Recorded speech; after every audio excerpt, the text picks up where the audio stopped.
ओम अज्ञानतिमिरान्धस्य ज्ञानञ्जनशलाकया चक्षुरुन्मिलितमेन तस्मै श्रीगुरुवे नमः। श्रीचैतन्यमनोभीष्टं स्थापितं येन भूतले स्वयं रूपकदा मह्यं ददाति स्वपदान्तिकं। वन्देऽहं श्रीगुरु श्रीयुतपदकमलं श्रीगुरून् वैष्णवाचं श्रीरूपं साग्रजातं सगण रघुनाथान्वितं तं सजीवं साद्वैतं सावधूतं परिजनसहितं कृष्णचैतन्यदेवं श्रीराधाकृष्णपादान् सगण ललिता श्रीविशाखान्विताश्च नित्यानंदम नमस्तुभ्यं प्रेमानंद प्रदायते कलौ कल्मस्य नाशाय जानवेपते नमः। नमो महावदन्याय कृष्ण प्रेम प्रदायते कृष्णाय कृष्ण चैतन्य नामिने गौरद्विष नमः। पंचतत्व अनर्पित चरिचिरात करुणामतिर्नव कलौ समर्पित उन्नत उज्ज्वल रसो सौ भक्ति श्रियम हरिपुरट सुंदर गुत कदम संदीपितम सदा हृदय कंदरे स्मृतवस चिनंदनम। संसार दुःख जलदो पतितस्य कामा क्रोधादीन क्रम करे कवलीकृतस्य दुर्वासना निगडितस्य निराश्रयस्य चैतन्य चन्द्रमम देहि पदावलम्बम्। चैतन्य चन्द्रमम हृदि कुमुदं विकास्यं हृदयं विदेहि निज चिन्तन भृंगरंगे किंचापराध तिमिर विदूयं पादामृतं सदय पायत दुर्गतं माम्। आजानुलंबित भुजो कनकावदातो संकीर्तने कपितरो कमलायताक्षो विश्वम्बरो द्विजवरो युगधर्मपालो वंदे जगत्प्रियकरो करुणावतारो। नमस्त्रैकाल सत्याय जगन्नाथाय सुताय च सवृत्ताय सपुत्राय सकलत्राय ते नमः।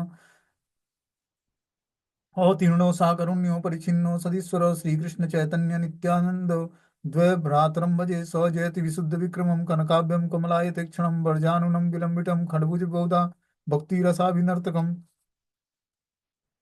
जयति जयतु देव कृष्ण चैतन्य चंद्रो जयति जयतु कृतितस्य नित्या पवित्रम जयति जयतु वृत्तस्य विश्वेश्वमूर्ति जयति जयतु नृत्यस्य रूप सर्वप्रियाणां पंचतत्वात्मकं कृष्णं भक्तरूप स्वरूपकं भक्तावतारं भक्ताख्यं नमामि भक्तिशक्तिकं। जय श्री कृष्ण चैतन्य प्रभु नित्यानंद श्री अद्वैत गदाधर श्रीवासादि श्री गौर भक्तवृंद। हरे कृष्ण कृष्ण कृष्ण हरे हरे हरे राम राम राम हरे हरे। इसमें आज हम लोग को श्रीमद् चैतन्य भागवत आदि खंड द्वितीय अध्याय से पाठ हम लोग कर रहे थे। आज हम लोग को 22वां नंबर श्लोक पढ़ना है। बोलते हैं कलयुग धर्म है हरि संकीर्तन एतदर्थे अवतीर्ण श्री सचिनंदन। कलयुग में हरि नाम संकीर्तन ही धर्म है, इसी का संस्थापन करने के लिए श्री सचिनंदन गौर हरि अवतीर्ण हुए थे। तो हम लोगों ने सुना है कि कलौ दोष निधि राजन अस्ति एक महान गुण कृष्णादेव कीर्तनस्य मुक्त संग परम ब्रजेत। वही यहाँ पर बता रहे हैं कि कलयुग धर्म है हरि संकीर्तन एतद अर्थे अवतीर्ण श्री सचिनंदन। कलयुग में हरि नाम संकीर्तन ही धर्म है और इसी का संस्थापन करने के लिए श्री सचिनंदन गौर हरि अवतीर्ण हुए। और गौरांग महाप्रभु तो इसलिए हुआ थोड़ी प्रजा मुक्की के है। लिए नाम संकीर्तन का अरे प्रचार रो यार, और नाम कैसा संकीर्तन रिश्ता को पड़ा ना। प्रचारित करने के लिए हम मैं लोग दोनों चार गौर हरि का अवतार हुआ। बोलते हैं सतयुग में ध्यान के द्वारा, त्रेता युग में यज्ञ के द्वारा, द्वापर में परिचर्या के द्वारा और कलयुग में हरि नाम संकीर्तन ही जीव को के धर्म रक्षा की सीढ़ी है। भगवान श्री सच्चिनंदन उसी हरि संकीर्तन के निमित्त प्रपंच में अवतीर्ण हुए थे। तो हम सुनते हैं कि जो है सतयुग में व्यक्ति जो है उम्र होती थी 1 लाख बरस। ठीक है ना। तो वो ध्यान योग करता था लंबे समय तक। जैसे हम देखते हैं कि अलग अलग देवी देवता या फिर असुर भी ध्यान योग का पालन करके और ध्यान योग में उस देवता को या उस भगवान को प्रसन्न करते और उनसे आशीर्वाद प्राप्त करते। तो उम्र होती सतयुग में 1 लाख साल। फिर त्रेता युग आया, उसमें लोगों की उम्र थी 10,000 साल। तो उस समय जो है भगवान को प्रसन्न करने के लिए व्यक्ति यज्ञ करता था। ठीक है ना, यज्ञ होता था, अग्नि में आहुति डाली जाती थी। द्वापर युग आया तो उस समय लोगों की उम्र हुई 1,000 बरस। तो द्वापर युग का धर्म का था परिचर्या करना, भगवान के विग्रहों की सेवा करना। लेकिन कलयुग में उम्र है लोगों की 100 बरस मैक्सिमम। 100 बरस जीता कौन है। ठीक है ना। कलयुग में हरिनाम संकीर्तन ही जीव के धर्म रक्षा की सीढ़ी है। कलयुग में कलयुग दोषों का खान है। कलयुग दोष निधि राजन अस्ति एक महान गुण। एक महान गुण है इसमें, कीर्तनादेव कृष्णस्य मुक्त संग परम ब्रजेत। कोई व्यक्ति अगर जो हरिनाम कृष्ण नाम के कीर्तन करता है तो धीरे धीरे मुक्त संग परम ब्रजेत, वो धीरे धीरे मुक्ति लाभ करेगा, भगवान की भक्ति को प्राप्त करेगा, भगवान के प्रेम को प्राप्त करेगा, जो जीवन मनुष्य जीवन का उद्देश्य है। तो वही यहाँ पर बता रहे हैं कि हरि नाम संकीर्तन ही कलयुग का धर्म रक्षा की सीढ़ी है। भगवान श्री सच्चिनंदन गौर हरि उसी हरि संकीर्तन के निमित्त प्रपंच में अवतीर्ण हुए थे। भगवान चैतन्य महाप्रभु का अवतार ही संकीर्तन आंदोलन को प्रचारित करने के लिए हुआ था, उसका विस्तार करने के लिए हुआ था। बोले यही कहे भागवते सर्वतत्वसार कीर्तन निमित्त गौर चंद्र अवतार। श्रीमद् भागवतम भी सर्वतत्वसार यही तत्व वर्णन करती है कि कीर्तन निमित्त ही श्री गौरांग चंद्र का अवतार हुआ था। तो श्रीमद् भागवतम भी यही वर्णन करता है कि महाप्रभु गौरांग महाप्रभु का अवतार इसीलिए हुआ था कि वो नाम संकीर्तन का पूरा विस्तार करें। कली काल में जीव तर्क में फंसकर विभिन्न प्रकार के विवादों में प्रमत्त होता है, उसके चरम कल्याण के लिए श्री गौर सुंदर ने नित्य निरस्त कुहक परम सत्य सच्चिदानंद भगवत विग्रह श्री कृष्ण नाम के कीर्तन का प्रचार किया। श्री गौर सुंदर ही सर्वतत्व सार अर्थात परम तत्व वस्तु एवं वे ही संकीर्तन विग्रह हैं। यह कथा ही श्रीमद् भागवतम में वर्णित हुई है। तो श्रीमद् भागवतम यही बोलता है कि कलयुग का वास्तविक धर्म क्या है कि व्यक्ति जो है, जीव तर्क वितर्क में फंसकर अपने विवादों में प्रमत्त हो जाता है। इस कारण से उसके चरम कल्याण के लिए भगवान श्री गौर सुंदर ने नित्य निरस्त कुहकम परम सत्यम सच्चिदानंद भगवान विग्रह श्री कृष्ण नाम के कीर्तन का प्रचार किया उन्होंने। भगवान श्री कृष्ण जो परम सत्य हैं, सच्चिदानंद स्वरूप हैं, सच्चिदानंद विग्रह हैं, और उसी श्री कृष्ण के नाम का कीर्तन का प्रचार किया। श्री गौर सुंदर ने सर्व तत्व सार अर्थात परम तत्व वस्तु एवं वे ही संकीर्तन विग्रह हैं। यह कथा श्रीमद् भागवतम में वर्णित है कि गौर सुंदर ही सर्व तत्व सार हैं, परम तत्व वस्तु भगवान का गौर सुंदर अवतार है, और ये अवतार सबको संकीर्तन से जोड़ता है। यह कथा श्रीमद् भागवतम में वर्णित है। बोलते हैं इति द्वापर उर्विशम अस्तुवन्ति जगदीश्वरम नाना तंत्र विधानेन कलावपि त्वां शृणु कृष्णवर्णम तु सा कृष्णम सांगोपांगस्त पार्षदम यज्ञ संकीर्तन प्राय यजंति ही सुमेध स। भगवान श्री हरि कृष्ण किस समय किस वर्ण विशिष्ट किस प्रकार का आकार धारण करके और नाम से और किस प्रकार की विधि द्वारा पूजित होते हैं। विदेह राज निमि ने इस प्रश्न के उत्तर में महाभागवत नौ योगेंद्र को और कर भाजन मुनि उनके कलिकाल में अवतार तथा उनकी भजन प्रणाली का इन दो श्लोकों में वर्णन होता है कि हे उर्वीस पृथ्वीपते निमिराज इति द्वापर में भगवान जगदीश जगदीश के रूप में जगदीश्वर के रूप में जाने गए। अर्चना विधि वासुदेव चतुर्व्यूह व्यूहात्मकम श्री हरि के रूप में। हे निमिराज द्वापर में भक्त वृंद इस प्रकार कहकर चतुर्व्यूहात्म जगदीश्वर का सत्व करते रहते थे। तो द्वापर में भगवान जगदीश की पूजा होती थी, ठीक है ना। उसी कृष्ण को लोग जगदीश के रूप में पूजा करते हैं कि जगत जगत के ईश हैं, जगत के भगवान हैं। कली में भी भक्त वृंद जिस रूप में नाना सत्व तंत्र विधि द्वारा भगवान श्री हरि का सत्व करते हैं, उसे तुम मुझसे श्रवण करो कि कलयुग में भगवान का किस स्वरूप की पूजा होती है। बोलते हैं सुबुद्धिमान व्यक्ति कली काल में श्री हरि संकीर्तन बहुबल बहु यज्ञ द्वारा अकृष्ण गौर वर्ण शरीर अंग श्री नित्यानंद और अद्वैत आचार्य दोनों प्रभु उपांग अंग के अंग श्रीवास आदि भक्तगण अस्त्र अविद्या नाशक श्री हरि नाम और पार्षदगण श्री गदाधर और श्री स्वरूप और श्री रामानंद राय आदि के साथ विद्यमान कृष्ण नाम उच्चारण में मग्न श्री गौर हरि की उपासना करते हैं। और जो कोई व्यक्ति भगवान श्री गौरांग महाप्रभु के साथ साथ गौर पार्षदों की शरण ग्रहण करता है, क्या बता रहे हैं, कृष्ण वर्णम तुषा कृष्णम सांगोपांगस्त पार्षदम यज्ञ संकीर्तना प्राय युजंती ही सुमेधसा। कि जो सुबुद्धिमान व्यक्ति है कलयुग में वो हरि नाम संकीर्तन से जुड़ेगा और गौर वर्ण वाले शरीर जो भगवान श्री गौरांग महाप्रभु हैं, चैतन्य महाप्रभु हैं, उनका गौर वर्ण है, क्योंकि वो राधा रानी के स्वरूप को अंगीकार करके स्वयं कृष्ण ही चैतन्य महाप्रभु के रूप में आते हैं। इस कलयुग में भगवान चैतन्य महाप्रभु की कृपा से ही हम राधा कृष्ण की उपासना कर सकते हैं, राधा कृष्ण को जान सकते हैं। ये जुगल जोड़ी की उपासना जो है कलयुग में हम बद्ध जीवों के बस का नहीं है। इसके लिए हमें क्या करना पड़ेगा, गौरांग महाप्रभु की शरण ग्रहण करनी पड़ेगी। जब हम गौरांग महाप्रभु की शरण ग्रहण करते हैं तो वो हमें राधा कृष्ण की उपासना कैसे करनी है, उनकी कृपा से हम जान पाते हैं कि राधा कृष्ण की उपासना कैसे होती है, इस युगल जोड़ी की उपासना, ठीक है ना। तो गौर वर्ण वाले शरीर जो भगवान श्री चैतन्य महाप्रभु हैं और नित्यानंद और अद्वैताचार्य जो अंग हैं, उनके अंग मतलब भगवान श्री गौरांग महाप्रभु के बहुत ही अत्यंत प्रिय पार्षद हैं नित्यानंद और अद्वैताचार्य प्रभु। और अस्त्र हैं अविद्यानाशक श्री हरिनाम। भगवान चैतन्य महाप्रभु का अस्त्र क्या है, इस कलयुग के जीवों को के अंदर अविद्या का विनाश करने के लिए भगवान का हरिनाम है। और पार्षद गण कौन कौन है, श्री गदाधर पंडित, श्री स्वरूप दामोदर और श्री रामानंद राय के साथ विद्यमान कृष्ण नामोच्चारण में मग्न श्री गौरांग महाप्रभु की उपासना करते हैं। तो हमें इस कलयुग में और जो इस कलयुग के प्रभाव से बचना है और भगवत प्राप्ति करनी है, राधा कृष्ण की उपासना करनी है, तो हमें गौर हरि की उपासना करनी पड़ेगी और उनके द्वारा दिया हुआ ये हरे कृष्ण महामंत्र का जप करना पड़ेगा और उनके पार्षदों का शरण ग्रहण करना पड़ेगा। तब जाकर हमारा कल्याण होगा और हम राधा कृष्ण की हाईएस्ट जो माधुरी लीला है उसका हम आस्वादन कर पाएंगे।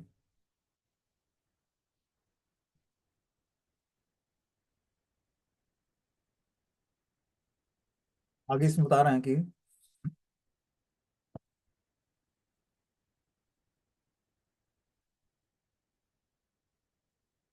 इस ग्रंथ में भगवान श्री कृष्ण परिपूर्ण स्वरूप से बाद में कीर्तित होंगे, अतएव समस्त अवतार श्री कृष्ण में ही अंतर्भुक्त हैं। इस कारण उन्हें ही समस्त अवतारों का प्रयोजन सिद्ध होता है, यह दिखाने के उद्देश्य से ही कि उनका युगावतार रूप होता है।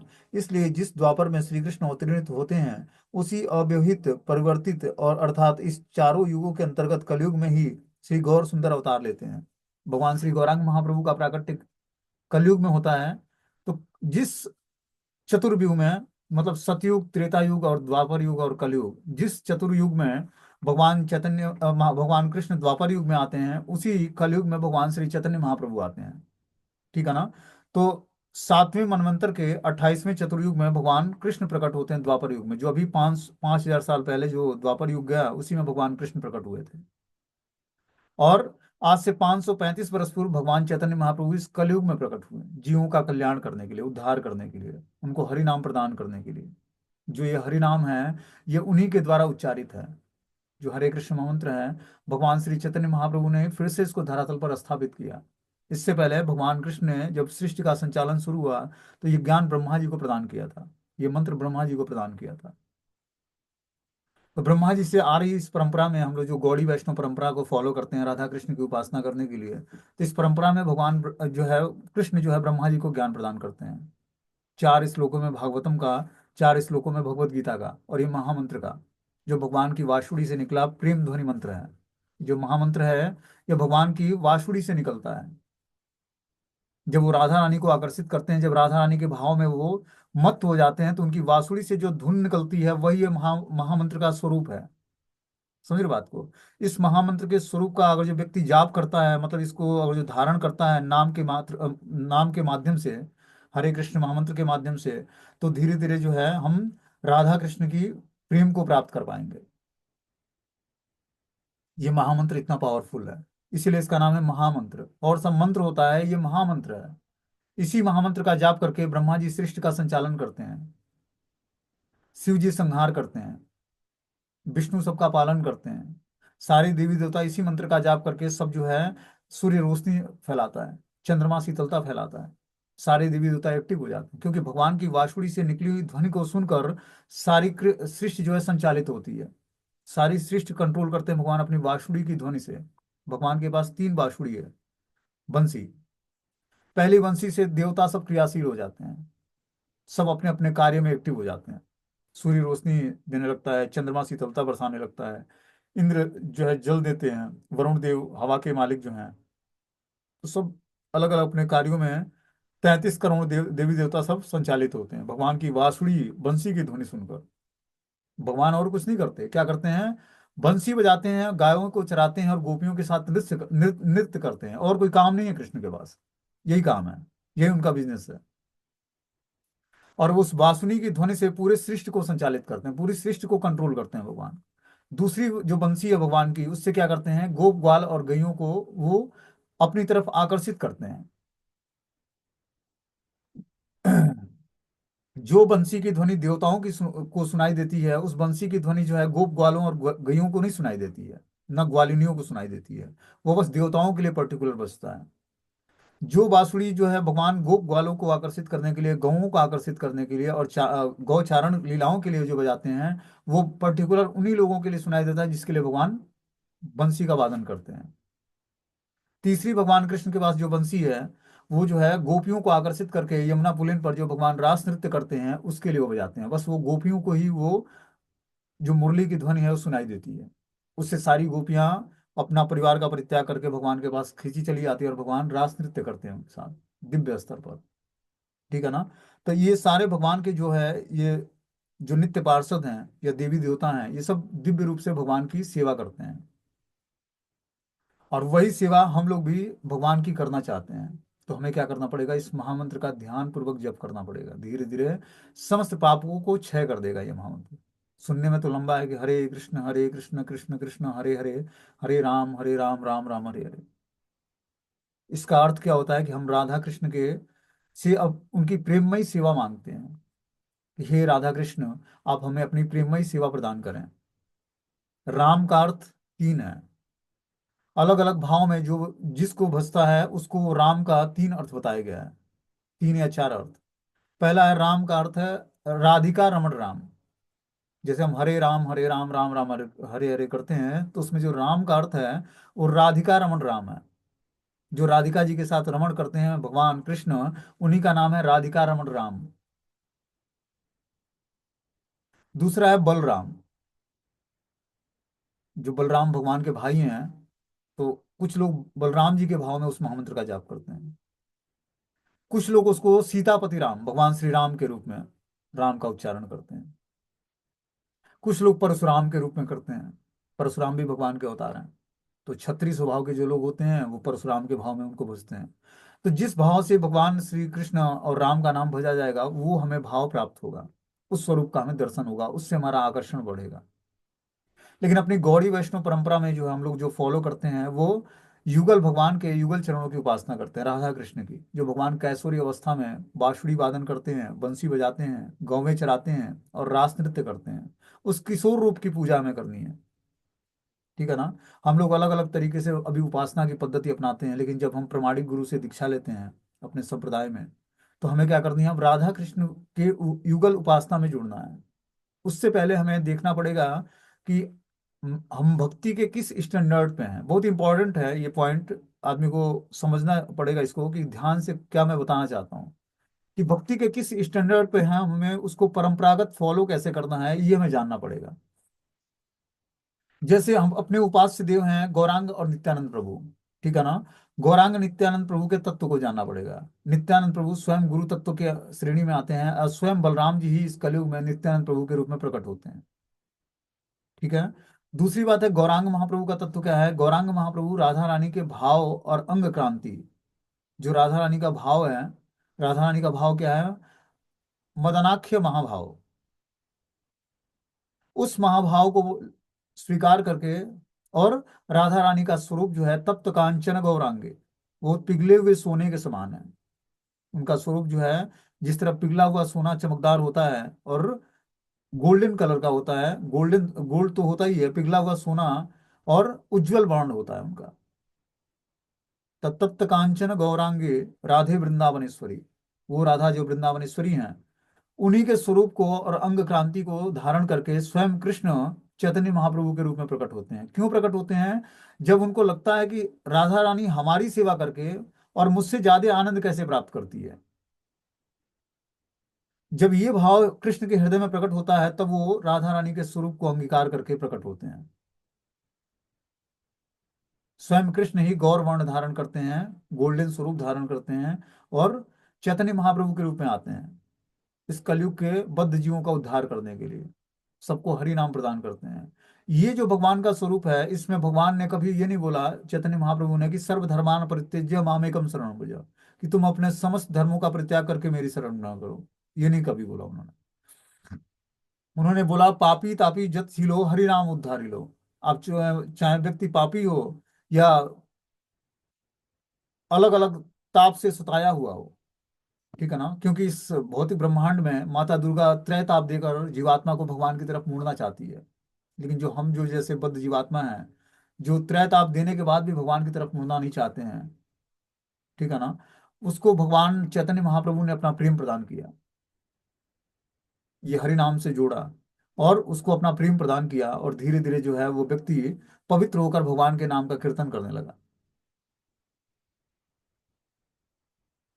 तो इस तरह से भगवान चैतन्य महाप्रभु ने किसी असुर का विनाश नहीं किया। आजकल कलयुग में देखो, पहले क्या होता था, सतयुग में त्रेता युग में व्यक्ति के अंदर या तो सतुगुण के लक्षण होते थे, सात्विक होता था, या आसुरी लक्षण होते थे, वो असुर होता था। इस कलयुग में क्या है कि हर जीवात्मा के अंदर कुछ सात्विक लक्षण है, कुछ आसुरी लक्षण है। एक ही जीवात्मा के अंदर असुर भी है और सुर भी है, देवता भी है और असुर भी है। अब उस केस में क्या किया जाए? सबका वध तो नहीं किया जा सकता, क्योंकि उसके अंदर आसुरी लक्षण भी हैं और सात्विक लक्षण भी है। वो भक्ति भी करता है, गलत कार्य भी करता है। तो इस केस में भगवान चैतन्य महाप्रभु का जो है, जो उद्देश्य है वो पूरा होता है। क्योंकि कृष्ण तो कृपा तब करते हैं जब व्यक्ति सर्वधर्मान परित्यज्य मामेकम शरणम, मतलब समस्त धर्मों का परित्याग करके मात्र कृष्ण की शरण ग्रहण करता है, तब जाकर कृष्ण की कृपा होती है। लेकिन चैतन्य महाप्रभु ऐसा नहीं है। चैतन्य महाप्रभु क्या है? नमो महावदन्याय कृष्ण प्रेम प्रदायते। महावदन्याय अवतार है, बताओ, भगवान का करुणा अवतार है। इस अवतार में भगवान क्या करते हैं? सबको प्रेम प्रदान करते हैं। कृष्ण प्रेम प्रदान करते हैं, कृष्ण प्रेम प्रदान करके उसके हृदय को पवित्र कर देते हैं। और बहुत सारी नवदीप लीलाओं में भगवान ने, चैतन्य महाप्रभु ने और करके दिखाया। जैसे जगाई मधाई का उद्धार किया। वो ब्राह्मण परिवार में उत्पन्न हुए, दो आसुरी लक्षणों से संपन्न थे। दिन भर मदिरा पान करना है, अवैध स्त्रियों के साथ संग करना है, यही उनका रोज का पेशा था। भगवान चैतन्य महाप्रभु ने भेजा उनको, नित्यानंद और हरिदास को, कि हे नित्यानंद प्रभु और हरिदास ठाकुर, आप जाइए बंगाल में प्रचार कीजिए हरि नाम का। तो बंगाल में जब प्रचार करने गए तो पहले ये दोनों भाई मिले उनको, जो नशे में शराब पीकर धुत थे और क्या, आपस में गाली गलौजा कर रहे थे। तो नित्यानंद प्रभु ने सोचा कि पहले इन्हीं को प्रचार करते हैं। देखने में हिष्ट पुष्ट सुंदर थे, लेकिन शराब पिए हुए थे। जब हरि नाम का उच्चारण करना शुरू किया, नित्यानंद प्रभु ने प्रचार करना शुरू किया, तो क्या करते हैं कि शराब के नशे में बुध थे, अब उनको हरि नाम अच्छा कहाँ लगे। उन्होंने एक जो है मट्टी का पॉट उठाया जिससे शराब पिया था, और नित्यानंद प्रभु के सर पे मार देते हैं। और नित्यानंद प्रभु का सर जो है ब्लड बहने लगता है। फिर वो चैतन्य महाप्रभु को ये पता लगता है।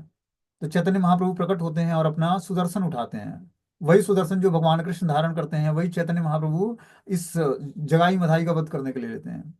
लेकिन नित्यानंद प्रभु रोक लेते हैं कि हे प्रभु, आपका ये अवतार जो है असुरों का वध करने के लिए नहीं हुआ है, उसके आसुरी लक्षणों को समाप्त करने के लिए हुआ है। आप इनका वध न करिए, इसको आप अपना प्रेम प्रदान करिए, इसका आसुरी लक्षण समाप्त हो जाए। और इस तरह से भगवान चैतन्य महाप्रभु सबको प्रेम प्रदान करते हैं और जगाई मधाई को दीक्षा देते हैं। जगाई मधाई महान पापी व्यक्ति थे, और लेकिन ब्राह्मण परिवार में थे। महाप्रभु ने उनको प्रेम प्रदान किया, कृष्ण प्रेम, और हरि नाम की दीक्षा प्रदान की। और नाम क्या रखा? जगाई का रखा जगदानंद, और मधाई का रखा माधवानंद। माधवानंद और जगदानंद, आप जब गौड़ मंडल परिक्रमा में जाओगे, नवदीप मंडल परिक्रमा में, तो इनका मंदिर है। सारे भक्त लोग जाकर इनको प्रणाम करते हैं कि महाप्रभु के कृपा पात्र हैं। तो जो भी महाप्रभु का कृपा पात्र हो जाता है वो पूजनीय बन जाता है। इसीलिए हमें शरण ग्रहण करनी है महाप्रभु की। चैतन्य महाप्रभु की जब हम शरण ग्रहण करेंगे तो उनकी कृपा से, जैसे हम लोग मंदिरों में देखते हैं कि दो श्री विग्रह होता है जिसमें भगवान हाथ खड़ा किए होते हैं, जो सामने तस्वीर दिख रही है हमें।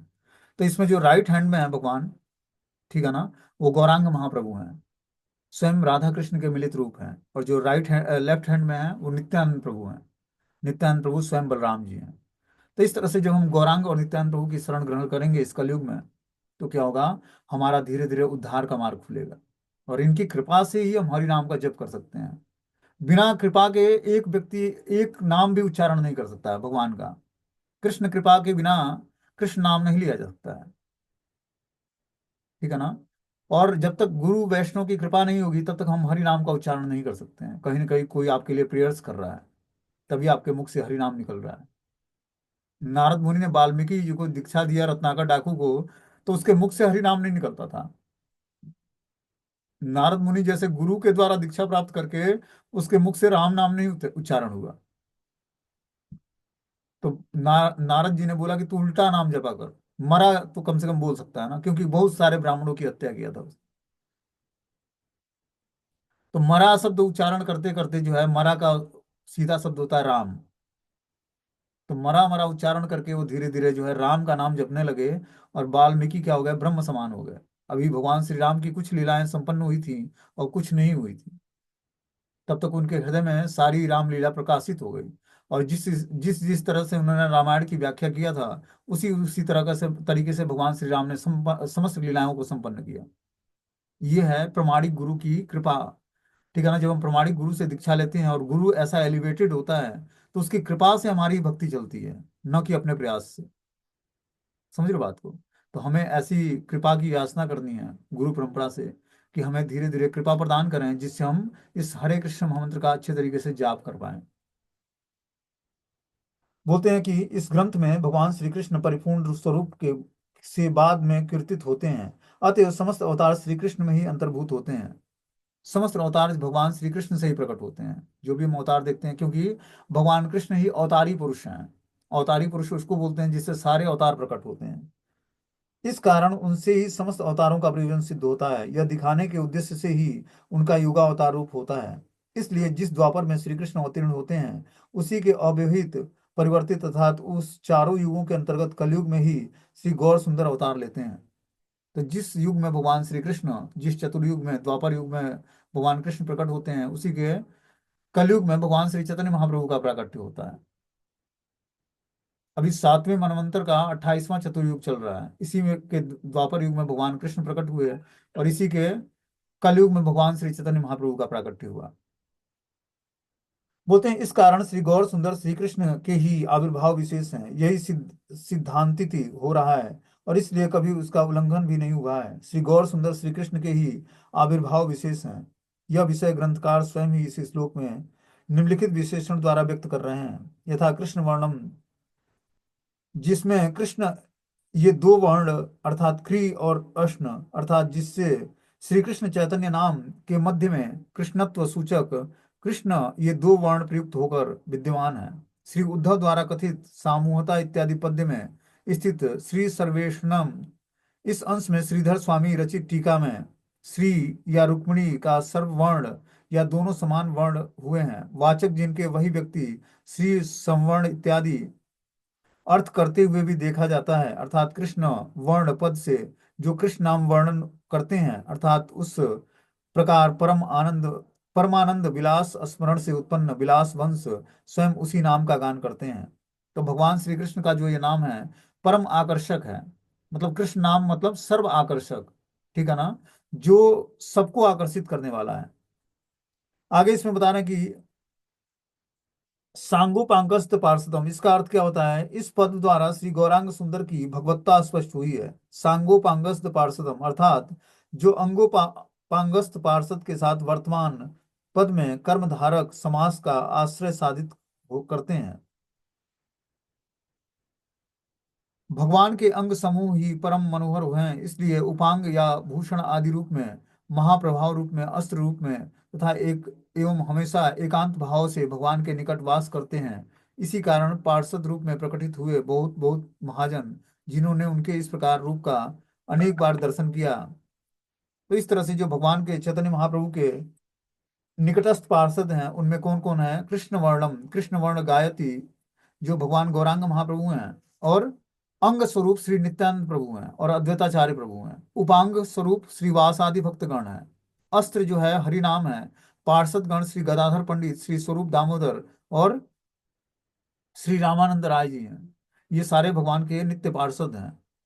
इस तरह से भगवान गौर हरि की उपासना हमें कृष्ण वर्णम तुषा कृष्णम सांगोपांगस्त पार्षदम यज्ञ संकीर्तना प्राय यजंती ही सुमेधसा, इस स्वरूप में करनी है। किस स्वरूप में?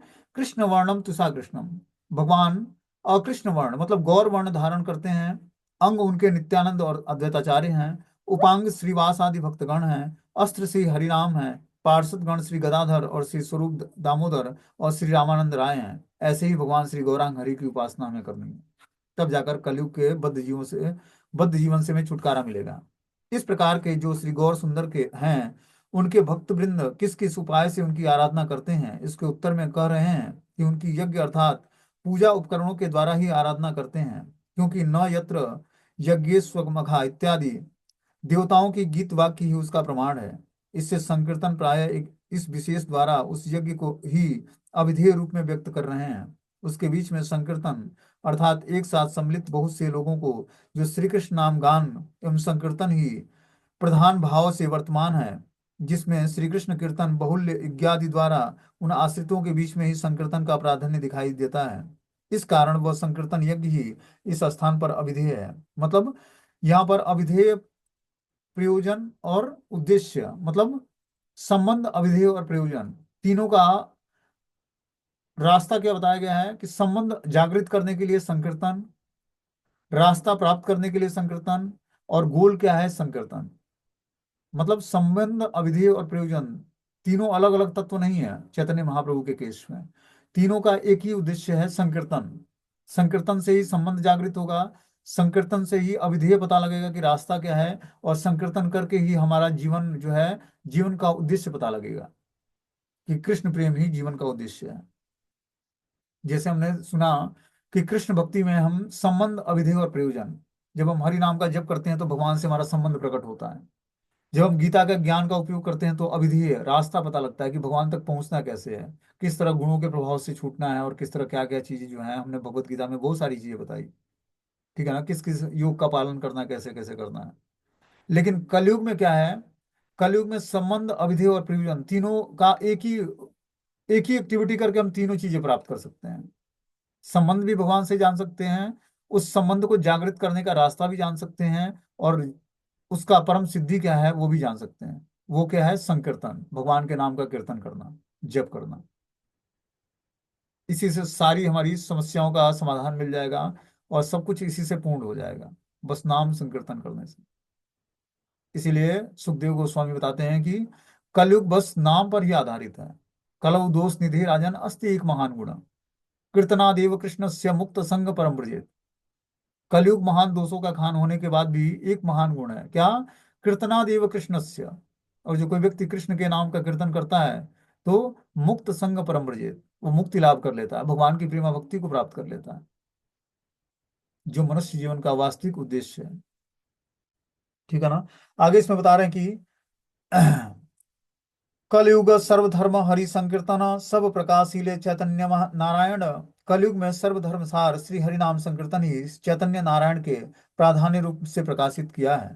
तो इस कलयुग में सर्वधर्मों का सार यही है कि हरि नाम संकीर्तन करके श्री चैतन्य नारायण की लीलाओं का प्रकाश देखा जाए। क्योंकि महाप्रभु ने हरि नाम संकीर्तन के माध्यम से ही महाप्रकाश लीलाओं को अलग अलग तरीकों से अब विस्तार किया पूरे संसार में। ठीक है ना। तो उसी धर्म का पालन करके हम कलयुग के प्रभाव से बच बच सकते हैं, और यही सर्व शास्त्रों का सार है, सर्व धर्मों का सार यही है कि संकीर्तन करना। बोलते हैं धर्म की विभिन्न अनुष्ठानिक संबंधी साधन प्रणाली लेकर विवाद उपस्थित होने से भी सभी साधन ही तर्क के द्वारा आक्रांत होते हैं। एकमात्र हरि नाम कीर्तन ही सर्व विधि साध्य और साधन के ऊपर से अपनी विरोधित प्रधान संस्थापन है। क्या बता रहे हैं कि यहाँ पर साधन प्रणाली में अनेक अनेक विवाद उपस्थित होते हैं। जब व्यक्ति साधन प्रणाली को अपनाता है तो उसमें बहुत सारे विवाद होते हैं कि क्या किया जाए क्या ना किया जाए। जैसे भक्ति के बहुत सारे मेथड हैं, श्रवणम कीर्तनम विष्णु स्मरणम पाद सेवनम अर्चनम वंदनम दास्यम साख्यम आत्मनिवेदनम। क्या करूं क्या ना करूं, अब मुश्किल हो जाता है। तो उसमें नाम संकीर्तन ही कलयुग के लिए बताया गया। जीवों का वास्तविक धर्म क्या है कलयुग में, कृष्ण नाम के कीर्तन करना, यही सर्व साधनाओं का साध्य वस्तु है। चैतन्य नारायण ने स्वरचित शिक्षाष्टकम के प्रारंभ में अर्थात प्रथम श्लोक में ही चेतो दर्पण मार्जनम भौ महादावाग्नि निर्वापणम श्रेयो कैरो चंद्रिका वितरणम विद्यावधू जीवनम आनंदाम बुद्धिवर्धनम प्रतिपदम पूर्णामृत आस्वादनम सर्वात्मनम परम विजयते श्री कृष्ण संकीर्तनम। ये भगवान शिक्षाष्टकम के पहले श्लोक में ही बताते हैं। श्री शिक्षाष्टकम के द्वितीय और तृतीय श्लोक में श्री कृष्ण कीर्तन विधान है। चतुर्थ श्लोक में निवृत्ता अनर्थ द्वारा कीर्तन करना है। पंचम श्लोक में स्वरूप अभिज्ञ ज्ञान के साथ कीर्तन करना है। षष्ठम श्लोक में नाम ग्रहणकारी की अवस्था, और सप्तम श्लोक में इस अवस्था के परिणाम क्या होंगे, और अष्टम श्लोक में स्वरूप सिद्धि के लक्षण वर्णित हैं। तो इस तरह से 8 श्लोकों के माध्यम से भगवान चैतन्य महाप्रभु ने एक इस हरि नाम का श्रद्धा से लेकर और प्रेम तक का क्या मार्ग है उसको बताया उन्होंने। जो पहला श्लोक है उसमें चेतो दर्पण मार्जनम, जो हृदय का चित्त रूपी दर्पण है उसका मार्जन करने का मेथड बताया उन्होंने। और भव महादावाग्नि निर्वापणम, इस भौतिक संसार में जो महादावाग्नि है, अलग अलग क्लेशों का, काम क्रोध लोभ मद मात्सर्य का, वो कैसे शांत होगा उसका मेथड बताया। श्रेयो कैरो चंद्रिका वितरणम विद्यावधु जीवनम, जो विद्या रूपी वधु का जीवन है, श्रेयो चंद्रिका, उसका वितरण कैसे होगा इसका उन्होंने मार्ग बताया। आनंद दाम बुद्धिवर्धनम कैसे होगा, प्रतिपदम मतलब पर, पद पर अमृत का आस्वादन कैसे होगा और आनंद और बुद्धि का वर्धन कैसे होगा, ये उन्होंने बताया कि कलयुग में बस नाम संकीर्तन से ही सब कुछ संभव हो पाएगा। चित्त का दर्पण भी साफ होगा, महादावाग्नि भी शांत होगी, और हृदय में जो है विद्या रूपी वधु का आगमन होगा, आनंद और बुद्धि का वर्धन होगा, पर कदम पर पूर्ण अमृत का आस्वादन होगा, क्या करने पर, परम विजेते श्री कृष्ण संकीर्तनम, मात्र संकीर्तन करने मात्र से। श्री शिक्षाष्टकम के द्वितीय और तृतीय श्लोक में श्री कृष्ण कीर्तन विधान दिया गया है कि श्री कृष्ण कीर्तन करने के लिए क्या क्वालिफिकेशन होनी चाहिए, इसके बारे में बताया गया है। चतुर्थ श्लोक में अनर्थ निवृत्ति के बारे में बताया गया है। पंचम श्लोक में स्वरूप अभिज्ञ ज्ञान के बारे में बताया गया है। षष्ठम श्लोक में नाम ग्रहणकारी अवस्था बताया गया कि नाम किस अवस्था में ग्रहण किया जा सकता है। सप्तम श्लोक में नाम का परिणाम क्या होगा, नाम जपने का परिणाम क्या होगा, उसके बारे में बताया गया है। अष्टम श्लोक में स्वरूप सिद्धि के लक्षण बताए गए हैं कि जो व्यक्ति नाम जप करके स्वरूप सिद्ध हो जाता है उसके क्या लक्षण होते हैं। इस तरह से महाप्रभु ने गौर सुंदर के द्वारा उपदेश किए गए श्री हरिनाम संकीर्तन के संबंध में यही विधि लिखी गई है। इसलिए हमें क्या करना चाहिए, शिक्षा अष्टकम को ही अपने जीवन का अंग बना लेना चाहिए। उसी को हम पढ़कर, उसी को फॉलो करके ही हम हरि नाम में परफेक्शन ला सकते हैं, और हरि नाम से हम श्रद्धा से प्रेम तक का मार्ग तय कर सकते हैं, और इस तरह से हम कृष्ण प्रेम को प्राप्त कर सकते हैं, क्योंकि महाप्रभु ने शिक्षाष्टम के माध्यम से ही श्रद्धा से प्रेम तक का मार्ग क्या है उसके बारे में बताया। ठीक है ना। अब आगे जो है 27वां श्लोक हम लोग अगले क्लास में सुनेंगे। हरे कृष्णा। कोई आप लोगों का क्वेश्चन है तो पूछ सकते हैं आप लोग।